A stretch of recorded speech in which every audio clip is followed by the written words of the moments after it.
Saúde os irmãos na paz do Senhor, amém? Convido que você abra sua Bíblia no livro de Salmos.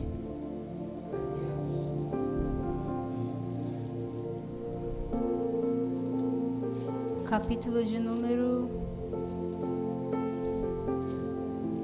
46.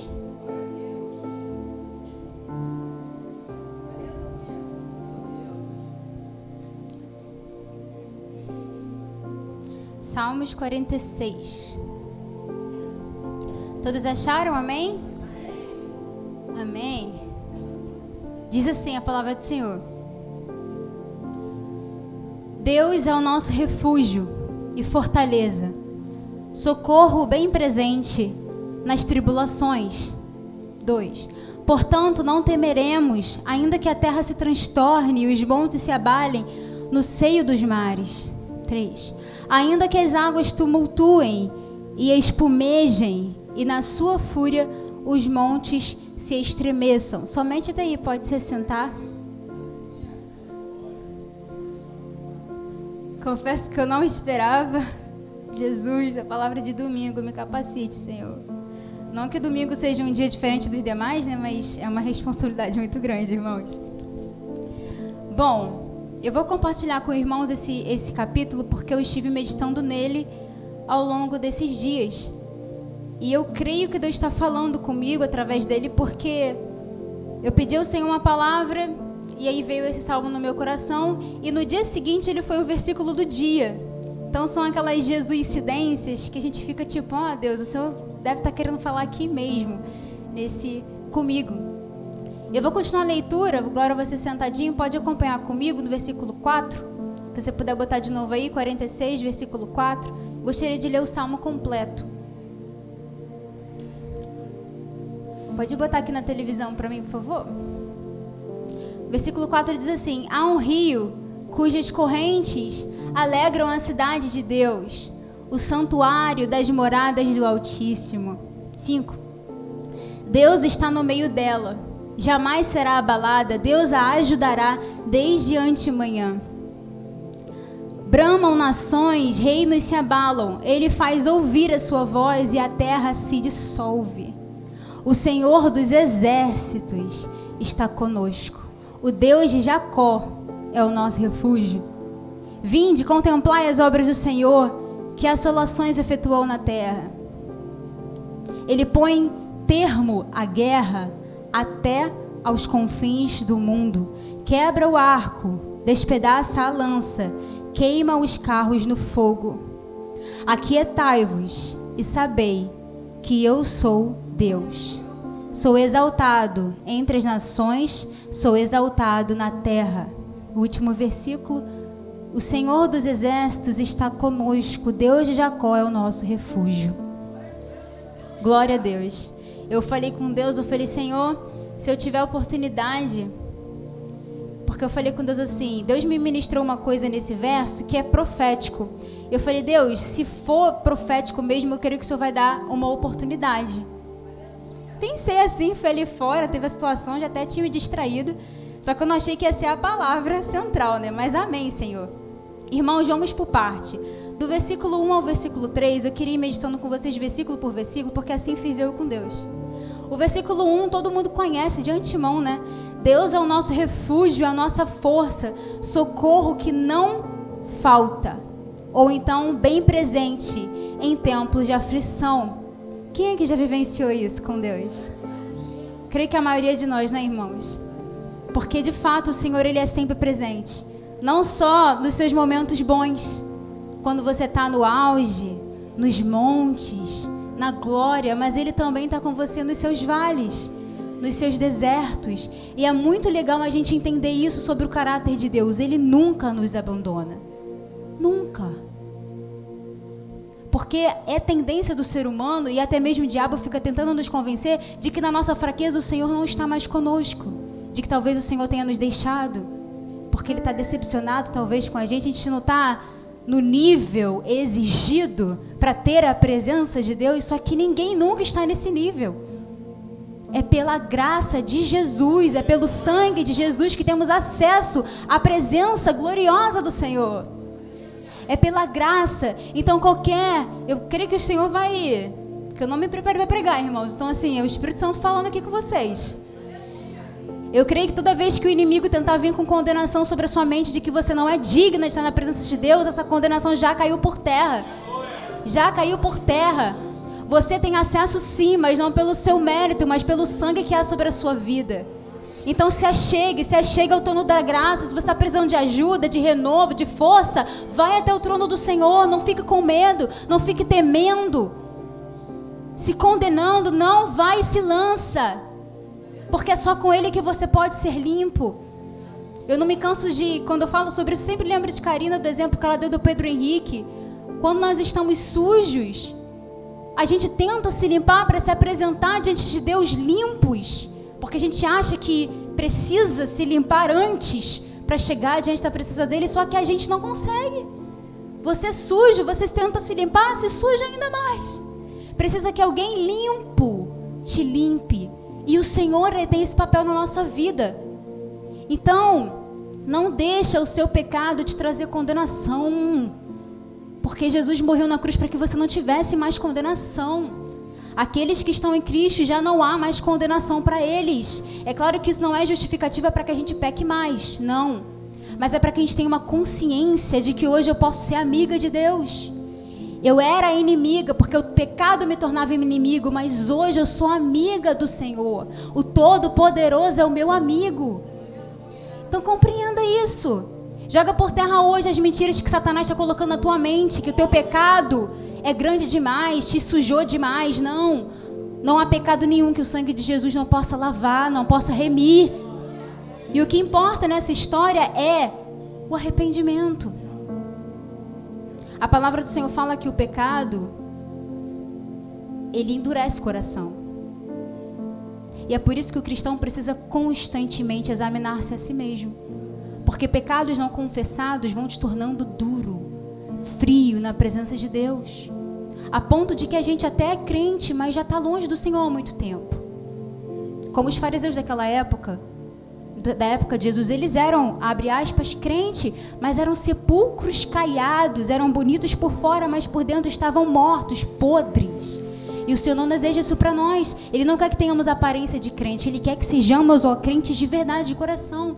E para isso a gente precisa se examinar todos os dias. Senhor, tem esse erro aqui. É difícil, mas me ajuda, não quero me conformar com isso. Erros no caráter, erros no comportamento, erros no pensamento, erros na hora no jeito de falar. Cada fase aqui, cada idade vai ter um tipo de dificuldade diferente. Adolescentes têm uma dificuldade, jovens têm outra, adultos têm outra, idosos têm outra. Mas cada um vai ter. Mas lembre disso. Há perdão para você. Tem como limpar as suas vestes. O sangue de Jesus morreu na cruz para isso.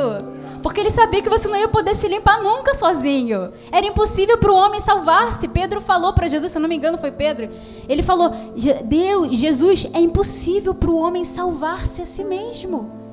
E de fato tenta para você ver, você não consegue. Mas aí Jesus virou para ele e falou, o que é impossível para os homens é possível para Deus. Então, irmão, você é salvo.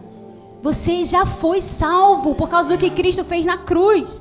Não deixe o teu pecado te afastar disso. O teu pecado vai durar só 80 anos. Depois você vai morrer e vai receber um novo corpo incorruptível, onde o pecado não vai existir nunca mais. Então não deixe as suas dificuldades te afligirem de tal modo que você queira se afastar de Deus por causa delas. Não faz sentido.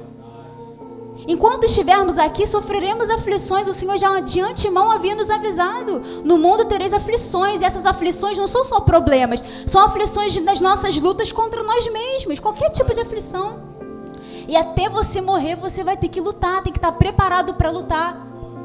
Não vai ter um momento na tua vida que vai estar tudo mar de rosas. Não precisa mais fazer nada. Não existe. Nesse mundo não tem. O seu descanso é na eternidade. A palavra do Senhor fala em Hebreus capítulo 4 que existe um descanso preparado para o povo de Deus. Ele faz um paralelo com o povo de Israel, que quando estava peregrinando no deserto, durante aqueles 40 anos, Deus havia prometido para eles um descanso. Eles iriam, enfim, descansar daquela longa jornada na terra prometida. Mas por causa da murmuração do povo e etc., eles perderam aquele descanso. E esse descanso foi renovado na nova aliança. E hoje é liberado para nós, a igreja de Deus, o novo Israel do Senhor. E o descanso é a nova Jerusalém. É como se todos nós estivéssemos peregrinando nesse deserto, que é a vida, que é esse mundo. E todos estamos caminhando na expectativa, na esperança de chegar nessa nova Canaã celestial, na nova Jerusalém, no lugar onde não haverá mais dor, não haverá mais sofrimento, não haverá mais choro, Ele enxugará dos nossos olhos toda lágrima.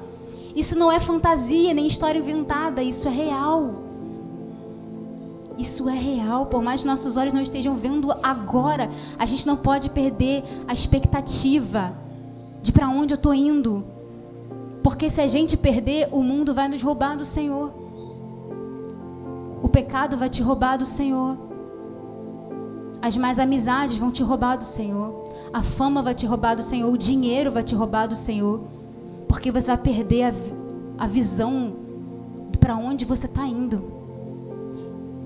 O diabo tentou fazer isso com Jesus no deserto.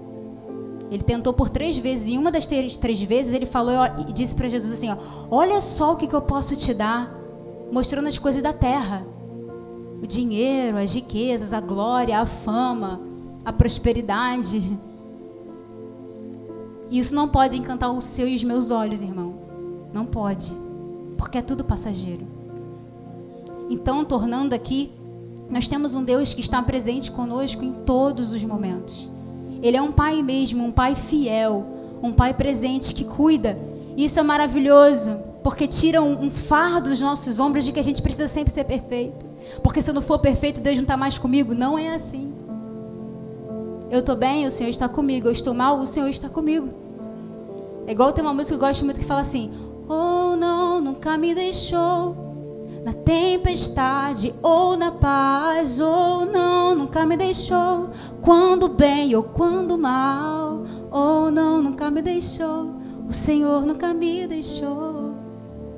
E esse versículo 1 fala um pouco sobre isso. O Senhor é o nosso refúgio, a nossa fortaleza, um socorro que não falta em tempos de aflição.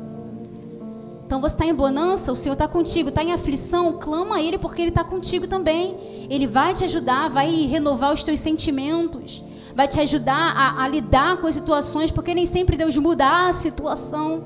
Ele muda como você vai lidar com a situação. Às vezes a gente quer que Deus mude o nosso redor, mas nem sempre é assim que funciona. Às vezes Ele vai mudar a nós, como eu estou lidando com a situação, como eu posso amadurecer a ponto dessa situação não mais ficar me destruindo, me abatendo, mas eu permanecer firme, permanecer ali constante, apesar da minha circunstância ao redor. Geralmente é isso que Deus faz. Ele transforma você, Ele transforma o seu caráter. Porque aí, irmão, numa situação boa, é fácil todo mundo agir corretamente, mas é na situação mal que Deus quer forjar o seu e o meu caráter. Na situação boa, com dinheiro, com comida, qualquer coisa, todo mundo fica maravilhoso. Mas começa a apertar e aí que começa a esparecer as nossas sujeiras. E o Senhor quer tratar, o Senhor quer limpar, o Senhor quer ensinar. O do versículo 2 ao 3 diz, porque o Senhor está conosco, nós não vamos ter medo. Isso aqui é muito forte, irmão. Eu li lá, porque às vezes a gente lê, não terei medo, né? Amém. Mas quando a gente para entender do que ele está falando, o negócio é profundo. Olha só. Por isso não teremos medo, ainda que a terra seja abalada e as montanhas caiam nas profundezas do oceano. Não teremos medo, ainda que os mares se agitem e rujam e os montes tremam violentamente. Eu fiquei me imaginando os montes tremendo, a terra sendo abalada. Eu falei, e ele falou aqui, ó, não teremos medo. Quem compôs isso daqui foi Corá. E eu já pensei na guerra. Eu falei, Jesus, ai que mistério, Pai. Eu falei, imagina se a terra é abalada. Ele está falando aqui, ó, não teremos medo. Por quê? Porque Deus é o meu refúgio, é um lugar onde eu me escondo. Ele é a minha fortaleza, o lugar onde eu me protejo. Ele é um socorro que não me falta em tempos de aflição. A gente não sabe do que vai se desenrolar essa guerra aí, ou qualquer outra coisa que possa vir. Mas aqui está dizendo, está ensinando a mim e a você, não tenha medo ainda que a terra seja abalada.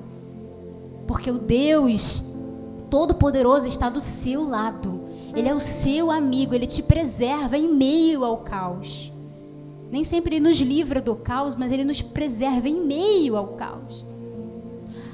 O versículo 4, há um rio que alegra a cidade de Deus. Isso aqui eu lembro muito da irmã Selma. Esse capítulo inteiro, quando estava meditando, eu só lembrava de você, irmã Selma. Que eu lembrava de você falando. Há um rio que alegra a cidade de Deus. E ela falava assim, essa cidade somos nós. Esse rio que é o Senhor, ele passa dentro de nós para nos alegrar. Nós somos a casa sagrada do Altíssimo. Versículo 5, eu estou na NTLH, tá? Se quiser mudar aí para eles me acompanharem. Deus vive nessa cidade e ela nunca será destruída. De manhã bem cedo, Deus a ajudará. Eu tomei posse, falei, Senhor, eu sou essa cidade. Eu nunca serei destruída. E de manhã bem cedo o Senhor vai me ajudar. E existe um rio que me alegra, que passa dentro de mim. Esse rio de água viva que é o Senhor. As nações ficam apavoradas e os reinos são abalados. Deus troveja e a terra se desfaz. Versículo 8. Venham, vejam o que o Senhor tem feito. Vejam que coisas espantosas tem feito na terra. Aí vem o 9, que eu falei que era profético. Falei, Deus, olha só o 9. Ele acaba com as guerras no mundo inteiro. Quebra os arcos, despedaça as lanças e destrói os escudos no fogo. Eu falei, Senhor, eu creio e eu profetizo que acabem as guerras, Senhor, que acabe qualquer princípio de guerra. E aí o que eu falei com os irmãos, eu meditei, eu falei, Deus, se for profético, se for para eu falar isso para a tua igreja, para que nós em um só pensamento declaremos isso, me dê oportunidade. Eis-me aqui, irmãos. Então que você possa declarar esse versículo 9, ele acaba com as guerras no mundo inteiro. Quebra os arcos, despedaça as lanças e destrói os escudos no fogo. Em nome de Jesus, que cesse. No 10 ele diz, parem de lutar, ou aquietai-vos, né? Que o irmão Milton comentou aqui no começo da palavra de introdução. Aquietai-vos, parem de lutar e fiquem sabendo que eu sou Deus. Eu sou o Rei das nações, o Rei do mundo inteiro. Então, irmãos, Ele é Deus.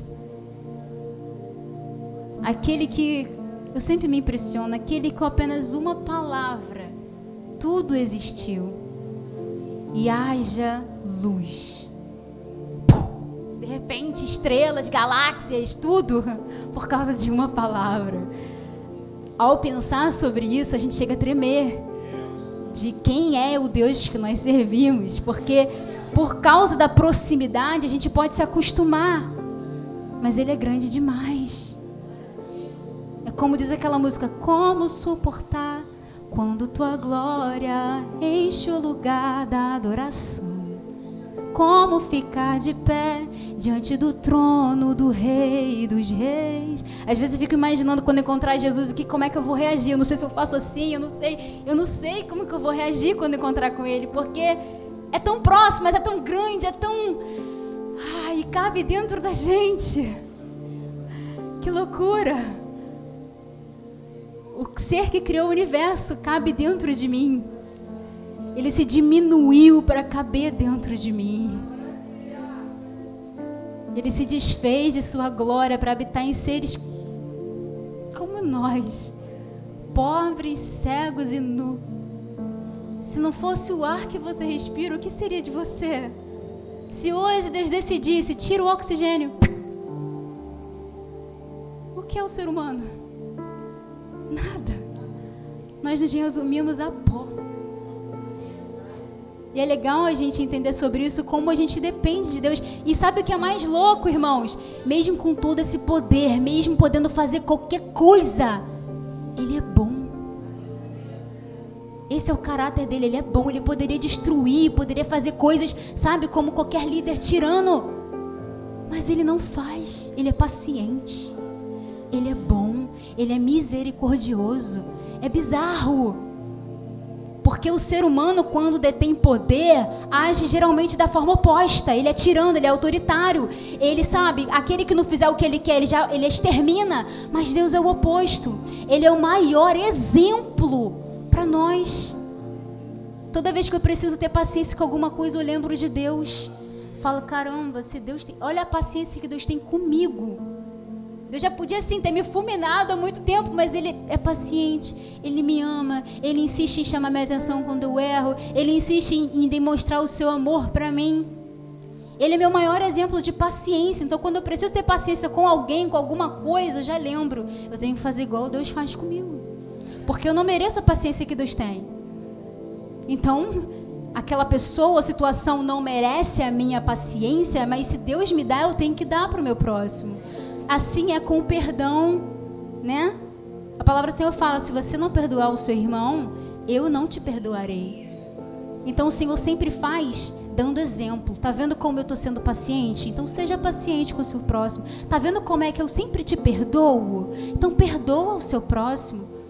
Tá vendo como eu sou humilde em te ensinar, em te ajudar? Tá vendo como é que eu te amo? Eu me importo em demonstrar meu amor por você? Então faça isso com o próximo também.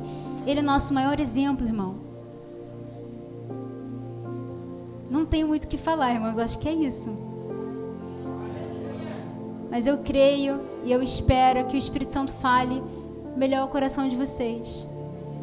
E eu mantenho isso no meu coração. Tanto que quando o pastor começou o culto, eu não sabia que a Lud ia louvar, já estava pensando em alguma música. Aí eu pensei na música Ele Vem, e eu fiquei pensando, Deus, às vezes eu só fico com música de Maranata, ora vem o Senhor Jesus. Mas, irmãos, é a minha estratégia para manter a minha esperança viva. Eu fico pensando no céu o tempo todo. Eu fico mantendo a minha esperança lá. Eu fico pensando, eu preciso permanecer até o fim. Aquele que perseverar até o fim será salvo, dar-te a coroa da vida. Então, irmãos, não perde o seu objetivo. Por que você é crente? Por que você é cristão? Por que você está aqui? Quando nós não sabemos os porquês, é fácil da gente desistir no meio do caminho. Mas quando você tem plena convicção do porquê você está aqui, quem você serve, de onde você veio, para onde você vai, irmãos, o inimigo tem mais dificuldade de tribular a sua vida. Porque você está mais alicerçado, está mais enraizado. Então mantenha a sua esperança em Deus. Eu sei que aqui tem pessoas que estão em momentos de monte, tem pessoas que estão em momentos de vale. Eu atualmente estou mais no monte. Mas uns meses atrás eu falei até com o Davi, não foi você que eu falei, Davi? Quando o pastor, eu não vou falar o nome dele errado de novo, alguma coisa, Carlos estava pregando aqui, ele estava falando do vale. Algumas estão aqui no começo, nem entraram no vale ainda. Algumas já estão no meio e outras já estão até saindo do vale para entrar no próximo, porque é sempre assim, não cessam os vales. Acaba um, acontece outro. É assim, eu cheguei a falar isso aqui na igreja outro dia. Cada idade tem seu vale. Você está na adolescência, está passando por vales. Aí quando você passa da adolescência, acabou aquela inconstância, acabou, nunca mais. Aí você chega nos vales da vida adulta. Aí não acabou, aí você chega no vale de ser pai e mãe. Irmãos, então já se acostuma, já arma seu escudo aí, ó. Tô preparado, Jesus. É quanto tempo que eu vou ficar aqui? 90? Tá bom, Deus. Então me prepara os 90, me sustenta os 90. Porque eu quero permanecer até o fim. Eu quero a minha coroa, Senhor. Meu nome está escrito na palma de tuas mãos. Eu quero chegar a ver tuas mãos e ver meu nome lá. Porque eu te pertenço. Eu não sou de mais ninguém. Nem de mim mesmo, eu te pertenço, Senhor. Então, irmãos, tenham isso em mente. Medite na palavra, deixa que a palavra conforme quem você é. Porque o que eu estou falando aqui não vem de mim. Vem do Espírito Santo e vem do tanto que eu já estudei esse livro. Então medita, come, adolescentes, jovens. A sua vida depende disso. A sua permanência na presença de Deus depende disso. Não é de evento. Não é de coisas legaisinhas. É disso aqui. É uma coisa arcaica, ler. Meditar na palavra, sua vida depende disso, sua salvação depende disso. Então, irmãos, eu sei que foi muitas coisas, assuntos diferentes, mas eu creio que em cada um Deus deve ter falado aí com vocês. E é isso, o Senhor está conosco. Amém, irmãos? Eu louvo a Deus por essa oportunidade, peço que o Espírito Santo medite cada vez mais, que vocês tenham uma boa semana. Cheia do Espírito Santo, que quando o inimigo vê vocês, ele bate em retirada com medo da unção de Deus na sua vida. Ai, em nome de Jesus, que Deus controle nossa boca essa semana, que Deus controle nossa mente, que Deus controle nosso coração, nossas emoções, que Deus controle, que seja uma semana abençoada, em nome de Jesus, e que a gente chegue domingo que vem ainda mais fortalecido. Em nome de Jesus, irmãos, eu agradeço a minha oportunidade. Amém.